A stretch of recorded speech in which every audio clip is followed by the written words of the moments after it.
bacon, honestly, a couple years ago, it was like, how do we do this? And now that we've done it, it's like, oh. Yeah.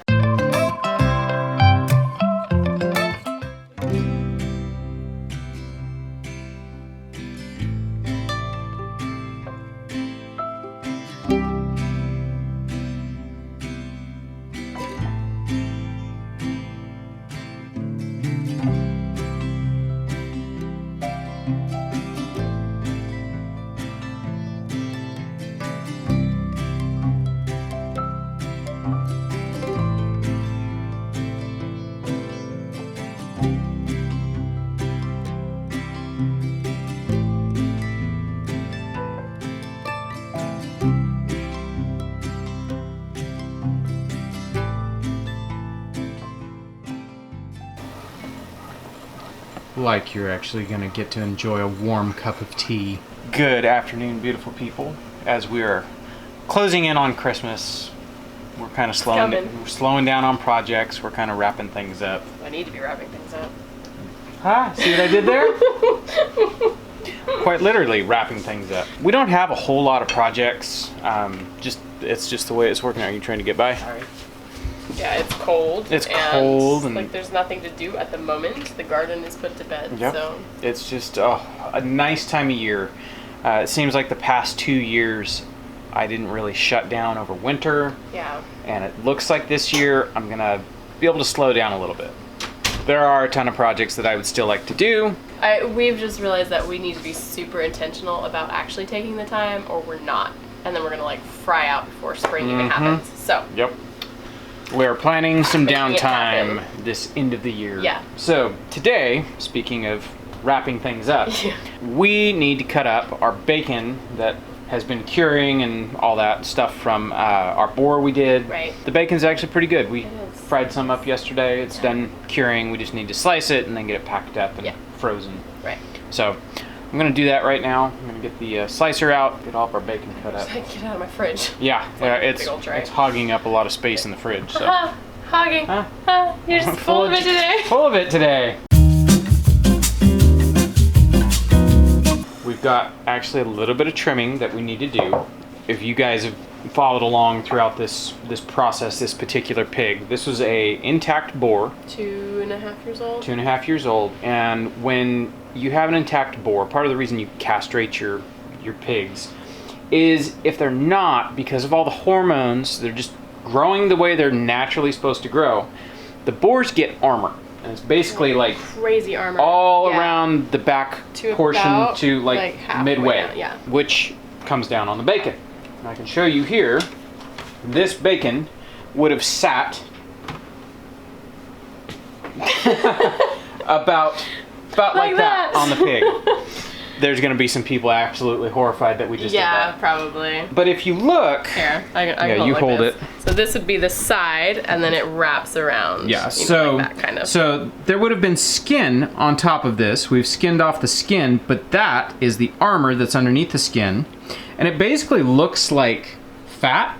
It does. But it is rock solid. It's like this cartilage. This is stuff that I actually trimmed off the other day because it was so stinking hard. And it's like, now that it's smoked and cured, it feels like, I don't know, plastic or something. It does. It's super hard. It's really hard. So what we did the other day was we finished smoking these, brought them inside, carved off just a few, thin bacon pieces, just with a knife real quick, fried it up, and just having that little thin line, it's really chewy. It's really hard. Chewy. It is edible. You could muscle your way through it. That depends on your... What's funny is I have had bacon from the store that has that on there. Like, it's a noticeable line. Like, it kind of looks like fat, but it's hard. That, now, finding out, it's like, oh, that's boar armor. Yeah. So that means they turned an old, crusty boar into bacon and probably left the armor on. So we actually had a lot of people that were like, I can't believe you're not going to make, fat back and stuff out of that, because we had talked about we were just probably going to throw, that much fat away because it was so hard. But it wasn't fat. It's like, it's armor. I texted Andy at Hand Hewn, and I was like, I need your opinion on this. Is this worth dealing with? Because I actually tried to put it in the grinder and it stopped the grinder. Like it tripped the breaker, stopped the grinder. Yeah. I was like, this is not going to work. Yeah. So I texted him. He's like, yes, actually we have dealt with that before. And he said they tried rendering it and they got a pint out of the entire pig's worth of... I believe it. It's armor fat. It's so very hard stuff. And it's chewy and not tasty. It's not good. More like collagen. Yeah, it's kind of like collagen. Fat. Unless you're touching it and you can like feel it. Yeah, it's hard to explain. It's hard to explain. It's more like a plastic than an animal product. Right. It's not really fat. It's not really cartilage. It's just... And it's not good eats. Yeah, it's not good eats. We tried throwing some in a pan, seeing if we could cook it down and, you know, turn it into lard, render it. Yeah. Didn't work. It just sits and burns. So we've elected to carve off what few pieces of armor we left on the bacon. I just wanted to see if it was edible, because we do still have all that fat in the freezer. So we were like, okay, if it is edible in some form, then we can save it. Yep. It's going to the chickens. Yeah, chickens can mess with it, and ultimately it'll wind up in a compost pile. Yeah. So it's not a huge loss. I've wanted to play around with like tanning a couple pieces of pig skin. I might carve off the skin, because the skin is edible, make pork rinds out of it. I might carve off the skin and we might still do that, because I still have a lot of skin. But yeah, some hard stuff. Something to keep in mind. Yep. All right, I'm gonna get slicing. Now I will say, this is some of the most beautiful bacon we have ever grown. It is like meaty, just gorgeous. meaty and beautiful. And the flavor is unlike any bacon we've grown. Really it is good. amazing bacon.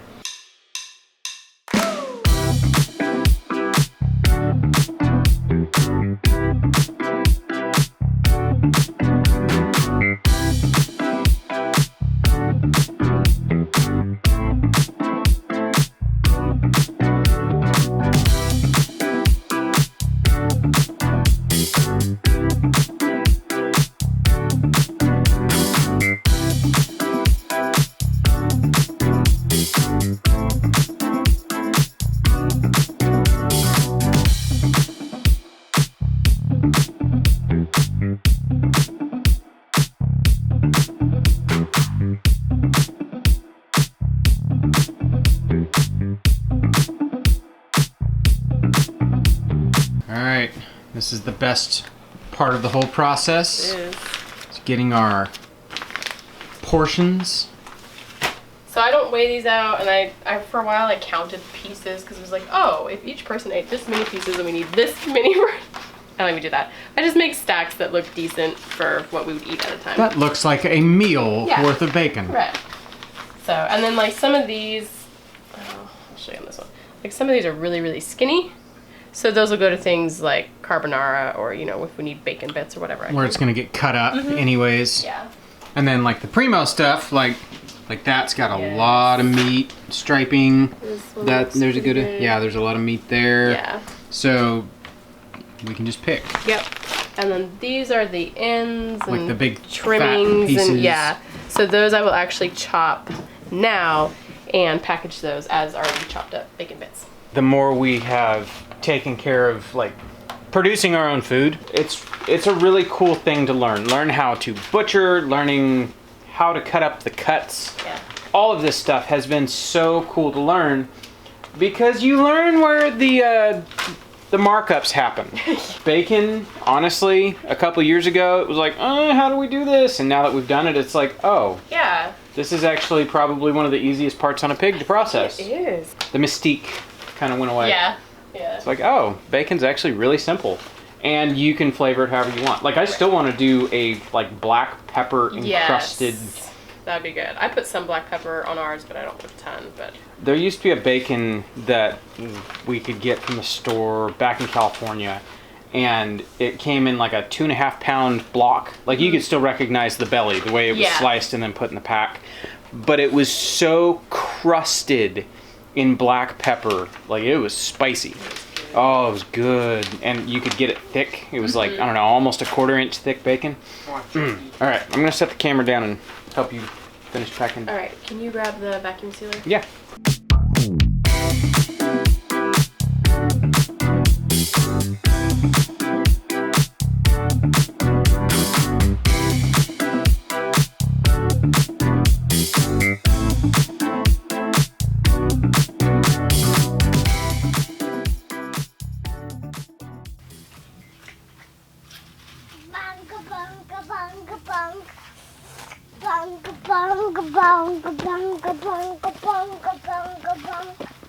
Alrighty, now that our bacon's done, we actually had a chiropractor appointment. We're back now. It's getting dark, and tonight is a very special night for us. It's special for us. We are continuing a tradition that we started, I think, the first year we got here. We are going to go see a drive-through Christmas light show thing. So it's actually kind of cool. You go. There was a lot of noise. You go and you tune your car radio to their little channel that they have, and it times music to the lights that they're playing. It's really fun, and it takes like, I don't know, half an hour, 20 minutes, something like that. But last year or 2 years ago, we started bringing our dinner with us, and I make a soup and we pack it in like thermoses and things to keep it hot, and I'm making rolls, they're in the oven, and we just eat as we drive through, and it's really, really fun and actually really relaxing and super chill, and it kind of just like kicks off our holiday season with just a nice Christmassy feel thing. So I'm gonna get started on the soup. First I'm gonna get this chard from our greenhouse, chopped up and sauteed. It would cook in the soup, but I like to add that extra flavor. Usually I make the soup with spinach, but I'm out, so we'll just do chard tonight.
Soup is packed, cups are packed, people are almost ready. Nearly packed. Nearly packed. You guys ready? Yeah. We're ready?